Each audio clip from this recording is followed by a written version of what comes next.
Hey everybody, Jake here, and today we're going to take a look at the Zebra V301 fountain pen. Um, Before we jump into that though, there are a couple things I wanted to get into real quick. The very first one, this pen I don't think warrants a complete video review.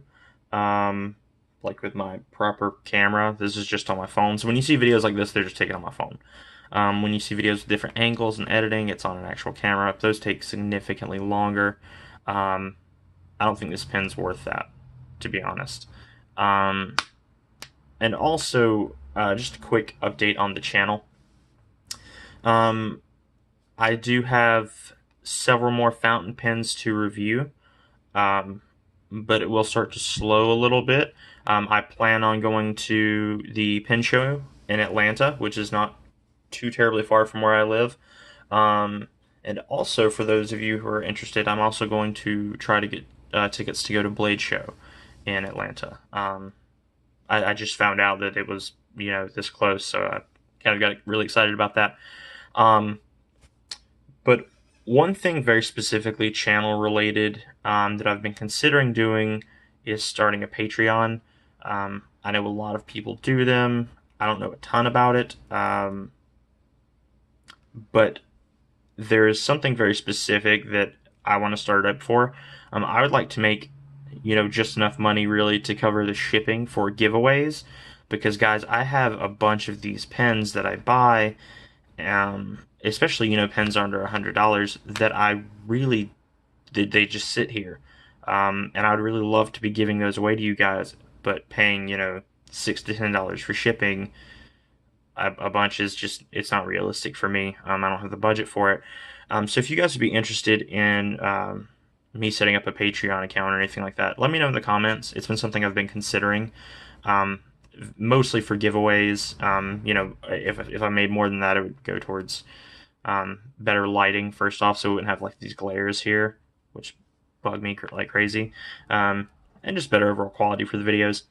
But anyway, let's go ahead and jump into it. I've went on long enough. So this is the Zebra V301 fountain pen. These specs that I have for it, which we're going to go over first, are a little kind of rough because I had to do them, can't really find them online. What I will say though is I actually picked this up at Walgreens, I want to say, local office supply store. So that surprised me. I was like, well, might as well, right? So we'll go ahead and go over the specs real quick. So closed length is going to be 133 millimeters.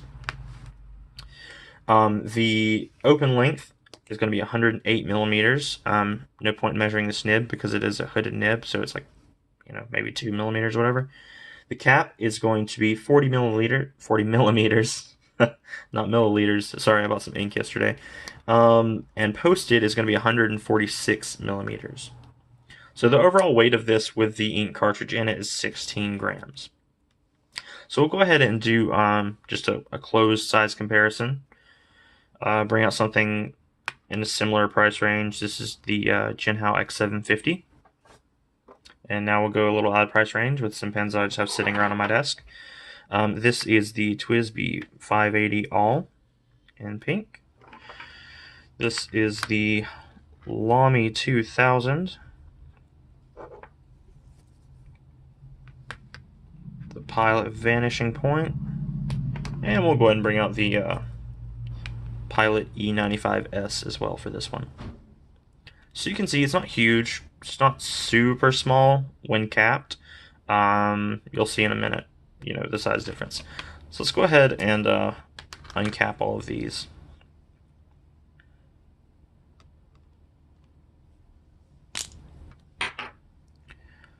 One note on the Jinhao, I do have a Zebra G flex nib in there, so it's going to be a little bit longer than it normally would, but that won't affect like the size of the body or anything, obviously.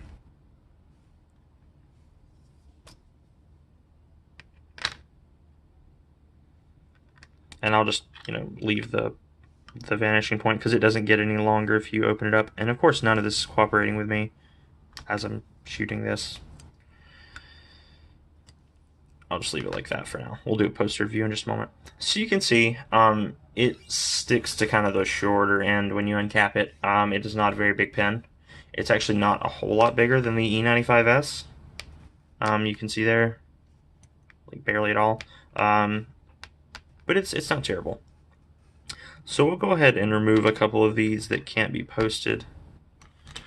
And we'll take all these that can't be posted and go and post them.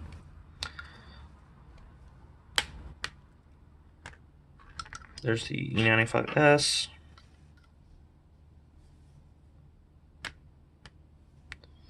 The Lamy 2000. The Jinhao X750.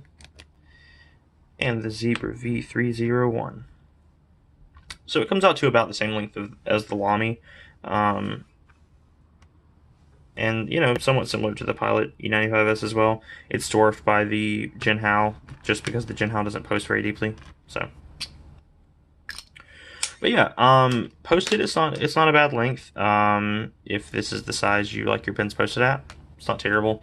The posting isn't great though, and we'll get to that. But, you know, size isn't too bad. So let's go ahead and get into what I like about this pen. This is going to be a short list. So I've been using this pen, you know, on and off for a little over a week now. It didn't take me very long to kind of come to my decision about this pen. We'll go ahead and get it like though. So first thing up is the nib stays pretty wet. I haven't had any real issues hard starting or anything with it. A couple things that help that. One is that it is a hooded nib, as you can see. So that helps a little bit with keeping it from just seal on this cap, which you may not be able to see. You can kind of see a hint of it there in the middle. But the inner seal kind of locks it in and just keeps it from drying out quite as much. The next and last thing that I like about this is the flow, which has, you know, kind of something to do with it being reliable. So no hard starts. Never really have any issues with the flow, no skipping or anything like that. But it's not a terrible writer as far as reliability goes. Let's go ahead and get into the neutral. First thing up, the nib. The nib is somewhat scratchy. It's not just feedbacky, it's honestly a little scratchy. The tines are aligned and everything. It's just, I don't think they did a very good job polishing it, and it's a very fine nib as well. Next thing up is the fit and finish on this. It isn't great, but it isn't terrible, honestly. I'd say it's somewhere around Jinhao level. It's not nearly as bad as like the Monteverde, or not the Monteverde, that one was fine. The Jinhao 992. It's similar to the Jinhao X750 though in build quality. It's not outstanding by any means, but it's not terrible. There are no like burrs on the metal or little pieces of plastic hanging off. There are a few ridges from injection molding, but at this price range you kind of expect that. Next thing up is the size. This is a small pen to me. It isn't fantastic in my hand, and the posting, which we'll get to in a bit, it does help a little bit, but it's still just kind of a tiny pen. Next thing is the section. Let's see if we can get a close up on this. So you can see here, kind of, it has these ridges going up and down the pen, up and down the section. They give it some grip. There you go. So you can see it kind of dips, and then it has some going along the sides too. So it's not a terrible feeling section. It's very easy to get a hold of. I do wish it were contoured, which you guys have heard me complain about before, just straight sections. But it's better than the Platinum Preppy or anything like that. So it could be, you know, it could be worse. But next thing up is going to be the clip. So the clip is fairly springy, and I don't hate it, but it's kind of hard to get into pockets just because the ramp on the clip is very little. If I show you compared to like the TWSBI 580 cap, you can see the ramp on it's much more substantial. For you to get over pants, there's a lot more of kind of distance. This one just kind of rounds off. You can certainly get it into pants and shirt pockets. Shirt pockets are going to be a little easier because they're thinner.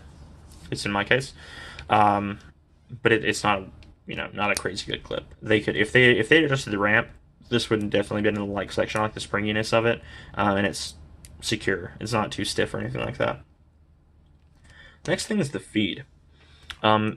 So this is somewhat common among a few of the cheaper pens. If I can get it to focus, you can see it doesn't have an actual feed. It just has a little, like a wick with ink going through it. That little black part there.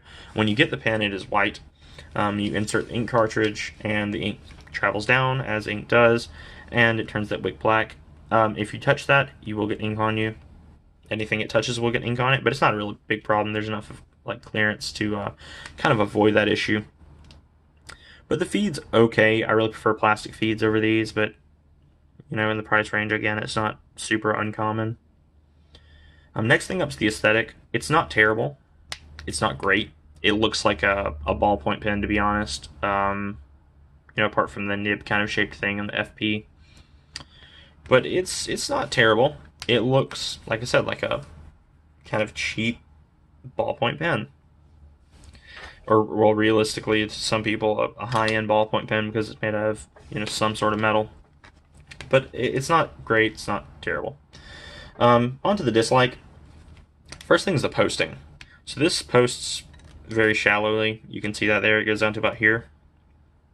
And it's very wobbly. You can I'll kind of move it back and forth so you can see. It's not great.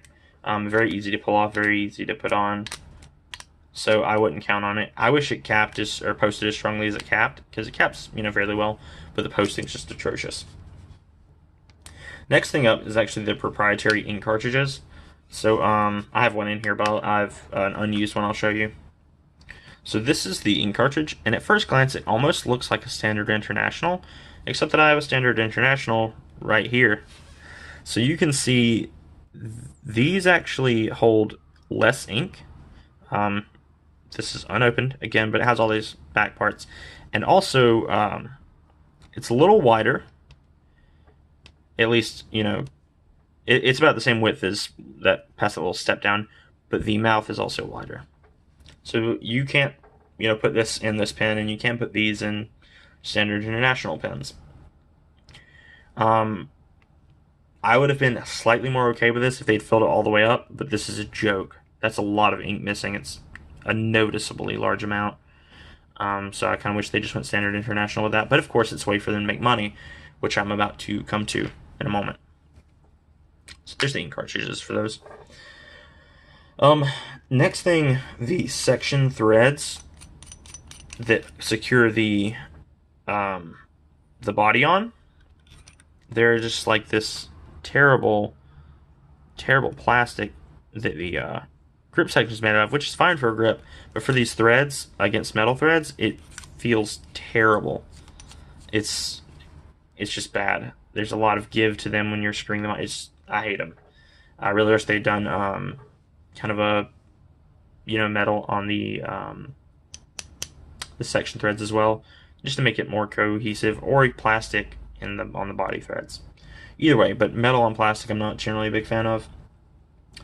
Next thing up is kind of petty, but it bugs me like crazy.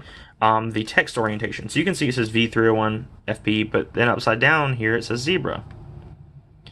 Now if you post it, the text lines up great, but I won't post this pen because it posts them securely. So I kind of wish they had paid a bit more attention to that, or they might have paid attention and just not cared. But I can't stand that. That drives me insane. Also, the actual text doesn't line up perfectly with the nib. You can see it's just off to the right just a little bit of the nib, so that's kind of annoying as well. The last thing that I dislike about this pen, and the thing I dislike the most, the price. I paid $5 for this pen. For $5, you can get a couple Genhaus off of eBay, which I would highly recommend over this pen. You can get a Platinum Preppy, you can get a Pilot Petite, you can get a Pilot Varsity. Now, versus the Varsity, I'd prefer this one every single day of the week. But against the Pilot Petite or the Platinum Preppy, I'd prefer one of those. If you're one of those people that just associates meddle with quality, you might be like, oh, well, this pin's so much better than those. It's not. First off, the metal used here is aluminum, which is not to say aluminum's bad, but it's very, very thin amounts of it. And it's honestly, if you squeeze this, you could probably bend it without much, effort at all. And in general, this pin is kind of weak. You can bend it by pushing it a little bit, and obviously the cap would be the first thing to break off, but even the body flexes somewhat. But for $5, you can get a lot of entry-level cheap fountain pens that write better, perform better, and take standard international cartridges. Even if you don't like the shimmering sands version of this fairy dust kind of pen, this pen is better in every single way than this. And I would recommend it in a heartbeat over this pen.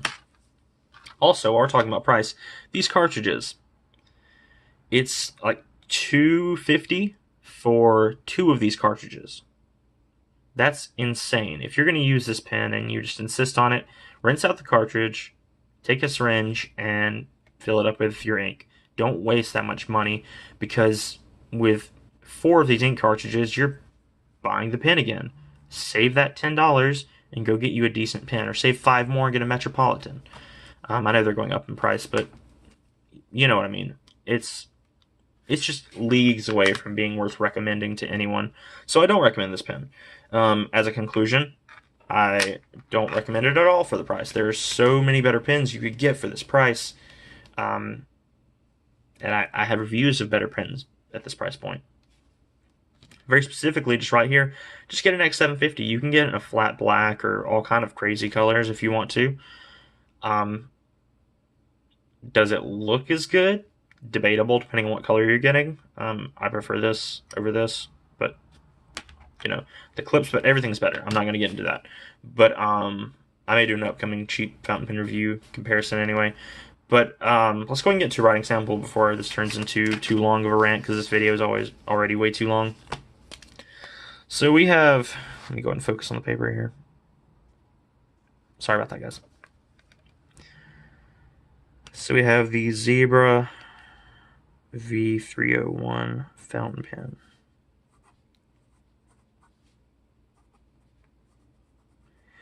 FYI, you can also get this in a blue version, if that's your thing. You can also get blue cartridges for it. But it's okay. Like I said, it is a little scratchy. I don't consider this pleasant to write with. I would prefer, well, I don't know. I was about to say I prefer a ballpoint over this, but I think that's a lie. I'd prefer a rollerball over this. It's just that bad. So go ahead and do like a normal, and we'll add some pressure, and then do reverse writing. So you can see this is a very fine nib.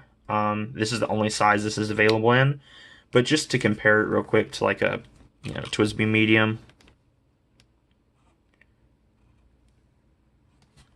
you can see it's much smaller, and it's a somewhat wet pen. It's not great, but it's not super dry. It's okay. So again, in conclusion, don't recommend this pen. Don't buy it unless you're just dying to have it, or you just want to try something new, or you don't have a fountain pen with you and you want one. I don't know why you would buy this, but for whatever reason, I can't really recommend it. But it's up to you guys whether or not you buy it. Thanks for tuning in. Don't forget to like, comment, and subscribe. And I will have an actually decent set of reviews coming up next week. I will have one on the ZTO 450CF for all you knife people out there, and I'll also have a review of the Lamy 2000. I feel like I've spent enough time with this pen at this point to go ahead and do a good review of it. Just a little spoiler, I love this pen.